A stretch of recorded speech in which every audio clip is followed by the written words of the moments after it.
자, 우리 평택 이야기 조금 하고 오늘 방송을 좀 마무리를 좀 하기 전에 평택 이야기를 좀 안 할 수가 없네요. 네, 좀 예민하지만 김민주 의원님. 아니요, 저 네. 다 하는데 네. 평택의 상황이 내일 일단 당 지도부가 정청래 내일 개소식이 있어요. 네.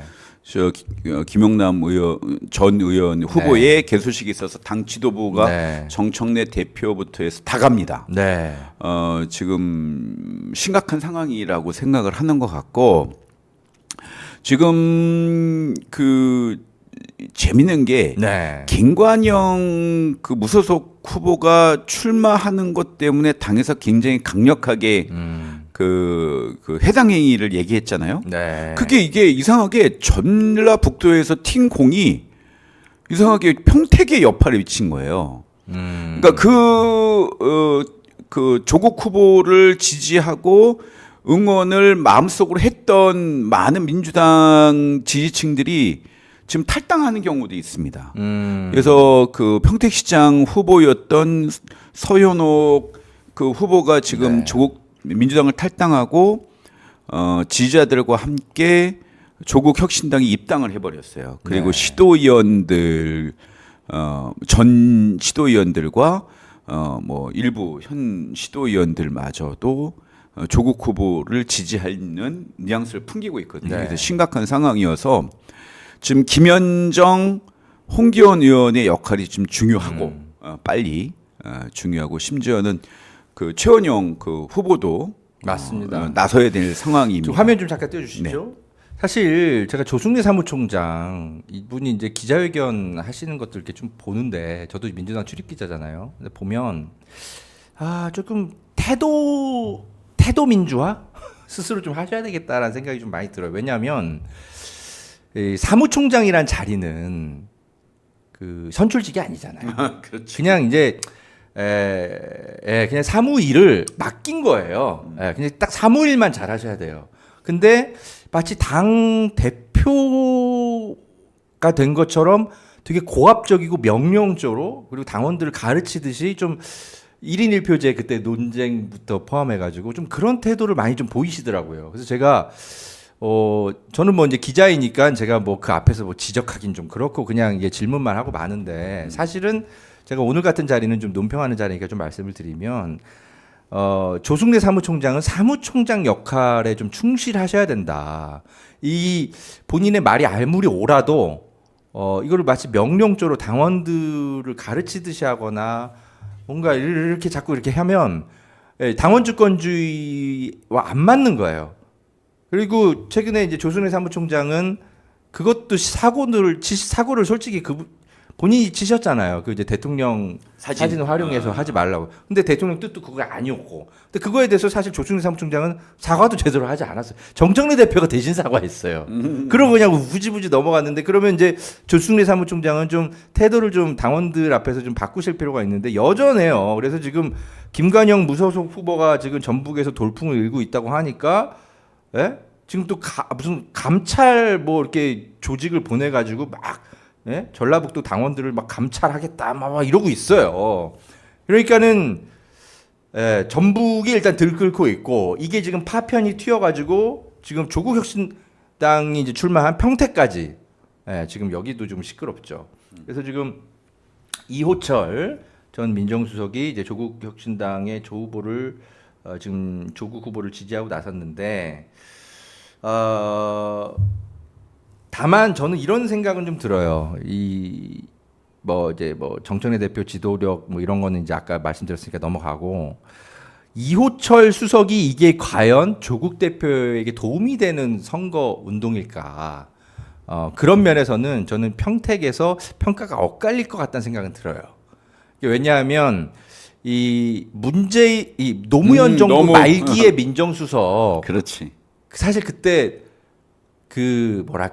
개혁이 다 어그러지고 심지어 대연정 이런 그런 노무현 대통령님의 중요한 정치적 어떤 실정이라고 해야 될까요? 그런 부분들에 대한 평가는 사실 좀 그 당시 굉장히 안 좋았는데 그 당시에 이제 노무현 정부의 실패를 이끌었던 민정수석 중에 한 분이 또 이호철이란 평가가 여전히 있고 그리고 조국 수석도 안타깝게도 문재인 정부의 민정수석으로 계실 때 검찰 개혁을 어쨌든 결과적으로는 실패를 하셨기 때문에 특히 서울중앙지검 그 특수부검사들을 대량으로 늘려놓으시고 가지고 그게 이제 윤석열 정부에서 반부패부 뭐 부장으로 그때 누구야 어미준, 강백신 이런 일당들을 키워주는데 사실 조국 수석의 책임이 굉장히 크단 말입니다.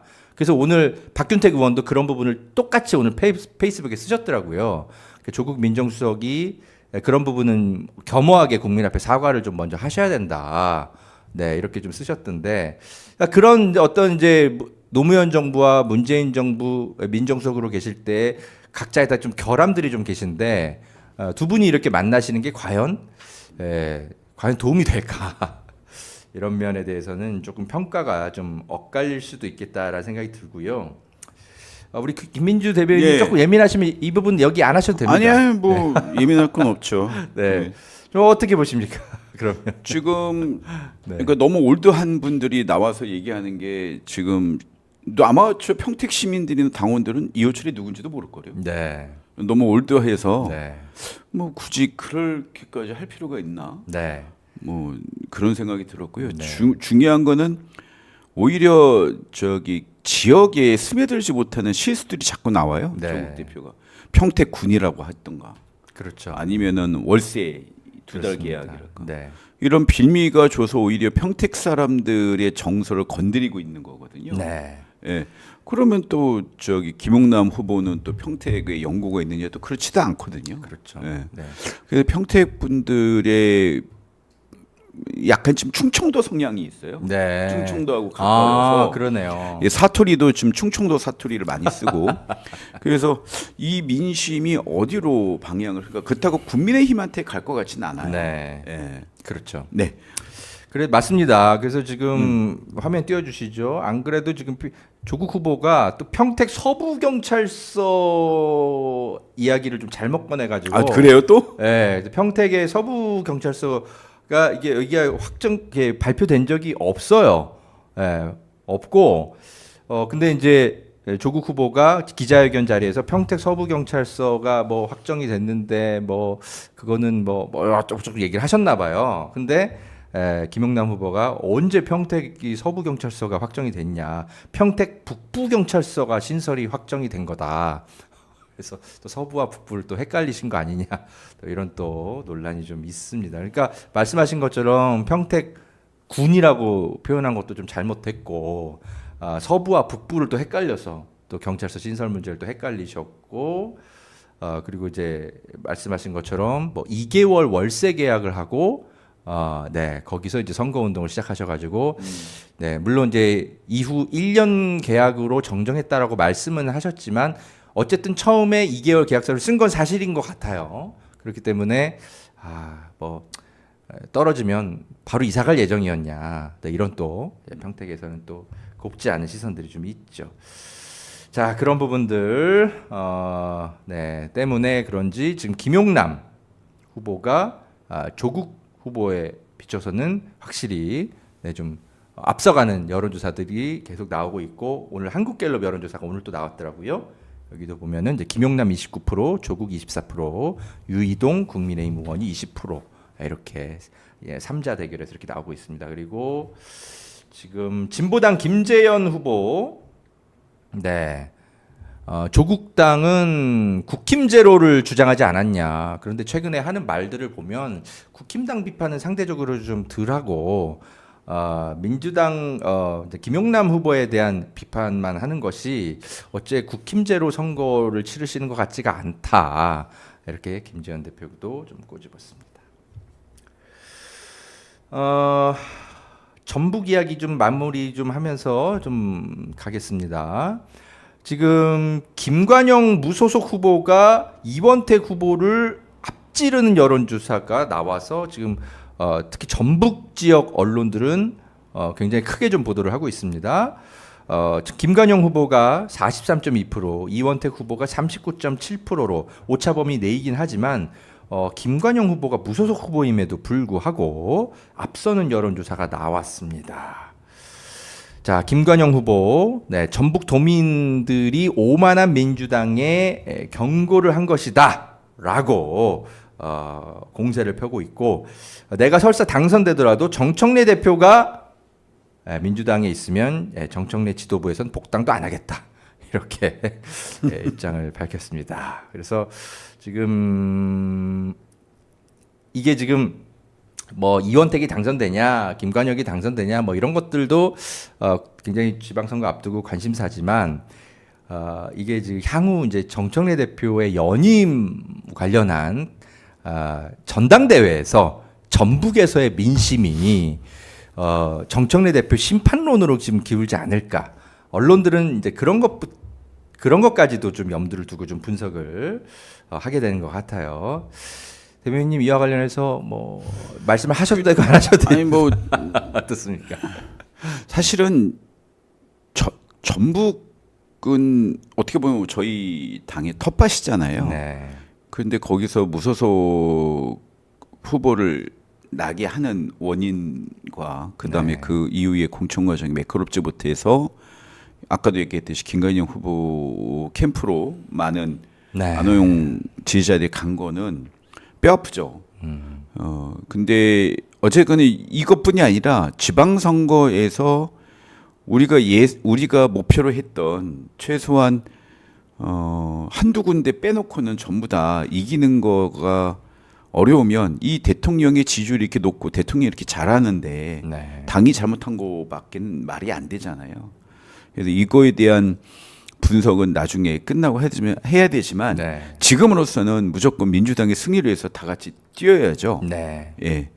그래서 그 지금 다시 또 당도 전북에 대해서 어떤 그간의 어떤 강경 모드에서 다시 좀 바꾼 것 같고 네. 또 한병도 원내대표가 계속 수시로 내려가서 그 지역 민심을 달래고 있는 것을 봐서 좀 조만간에 좀 다시 우리 이원택 후보가 민주당의 후보가 좀 다시 네. 지지를 회복하지 않을까 기대를 좀 회복을 해보고요. 좀 하셔야 됩니다. 노력을 예. 하셔야 되고. 다만 이거를 벌써부터 그 전당대회 유불리로 판단하고 하는 그 뭐 일부 당 세력들에 대해서는 우리가 좀 조심해야 된다. 네. 일단은 그러면 안 된다라는 말씀 네. 좀 드리고 싶어요. 네. 예.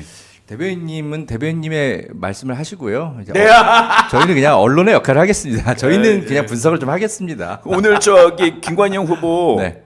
네. 후원금이 다 찼대요. 네. 그렇군요. 네. 네. 그러니까 벌써 지금 만만치 않은 세력을 형성하고 있는 건 사실 같아요. 네. 저희 언론들은 아니 뭐 굳이 저희뿐만이 아니고도 이미 여론조사를 차기 당 대표 여론조사들이 이미 언론들이 하고 있어요. 엄청 나오더라고요. 그래서 네 저희가 하겠습니다. 그거 한번 네. 특집 한번 했으면 좋겠어요. 재밌을 것 같아요. 네 지방선거 끝나고 하겠습니다. 네, 알겠습니다. 자 마지막으로 그래서 송영길 전 민주당 대표 지금 이제 인천 연수갑에 출마를 하셨죠. 그래서 송영길 전 대표 행보가 언론에는 또 관심 사안입니다. 이번에 이제 김어준의 뉴스공장에 출연하셔서 김어준 씨가 혹시 전당대회 출마 이야기도 있는데 어떻게 생각하십니까?라고 물어보니까 송영길 전 대표가 과거와 달리 뭐 이재명 대통령님과 뭐 상의를 해서 결정하겠다. 김어준 열어두셨습니다. 공장장 면전에서 면전했어. 네, 그래서 송영길 닮네요. 그러면 나오겠다라는 거네요.라고 이제 김어준 씨가 한 번 더 말을 하니까 송영길 전 대표가 이재명 정부의 성공을 위해서라면 어떤 길이든 열어놔야 되는 것이고 역시 이재명 대통령이니까 상의해서 결정하겠다라고 이야기를 하셔서 묘한 뉘앙스를 아니, 저는 보이셨습니다. 지금 정청래 대표의 연임 도전이 거의 유력해지는 게 여의도 안팎의 네. 말이잖아요. 네. 그다음에 저는 김민석 총리의 등판설도 지금 계속 나오고 있고 네. 우리 송영길 전 대표님의 등판설 나오고 있는데 6.3 지방선거까지는 6.3 지방선거에 최선을 다해야 되지만 그 위에는 세 분이 전당대회 출마하는 모습이 저는 매우 좋다고 생각해요. 네. 그만큼 그림도 민주당에 좋고 인물이 많다라는 인물이 거잖아요. 좋고. 그래서 꼭 좀 세 분이 함께 네. 진정한 이재명 정부의 성공과 네.